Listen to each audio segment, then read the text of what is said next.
ever worked on a project and felt like a colleague from another team was maybe a little too interested in what you were doing, like they were trying to get involved when it really wasn't their place? Yeah, I think everyone has probably experienced that at some point or another.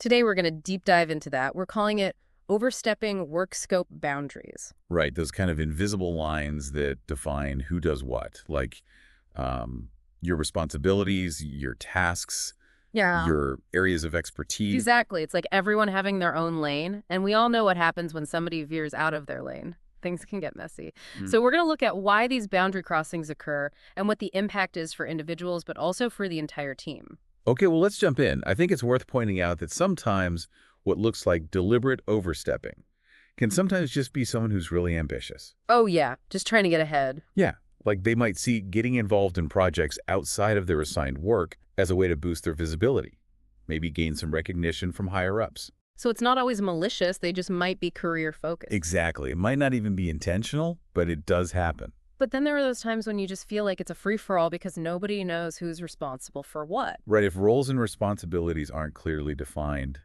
then those boundaries become very blurry, and it's almost inevitable that people will step on each other's toes. And sometimes it seems like the company culture itself can encourage that kind of competitive behavior. Oh, absolutely.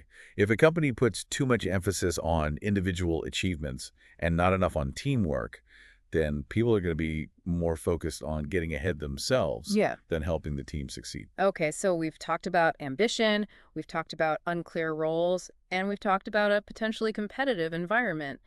But what's the real downside for the average worker when these boundaries get ignored? I mean, it's frustrating, but what's the big deal? Well, the consequences can be pretty huge. For starters, it can lead to a lot of conflict and resentment among colleagues. That makes sense. If you feel like someone's encroaching on your territory, you're not going to be too happy about it. Right. And that leads to duplicated efforts, confusion about who's responsible for what, and ultimately a decrease in productivity. And nobody wants that. No. Plus, it can really hurt morale. Yeah. If you're constantly feeling undermined or like someone else is taking credit for your work, your job satisfaction is going to take a nosedive. And it can damage trust within teams. If you feel like you can't rely on your colleagues to respect your boundaries, why would you want to collaborate with them? Exactly. And in the long run, all of that can lead to stress and even burnout. So, what can we do about it? What advice would you give someone who's dealing with a colleague overstepping their boundaries? I think the most important thing is to make sure that everyone in the organization has a crystal clear understanding of their roles and responsibilities. Okay, so clear job descriptions. Yes.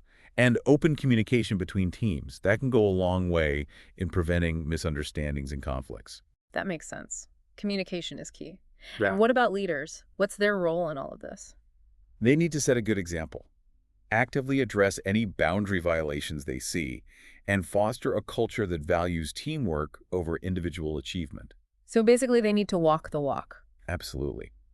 And it can also be helpful to provide employees with training on conflict resolution. So they have the tools to handle those tricky situations. Yeah, exactly. I think the main takeaway here is that work scope boundary violations might seem like a small thing, but they can actually have a really big impact on individuals and on the overall health of a workplace. Yeah, and if we can understand the causes, we can start to create a more respectful and collaborative work environment for everyone. I agree.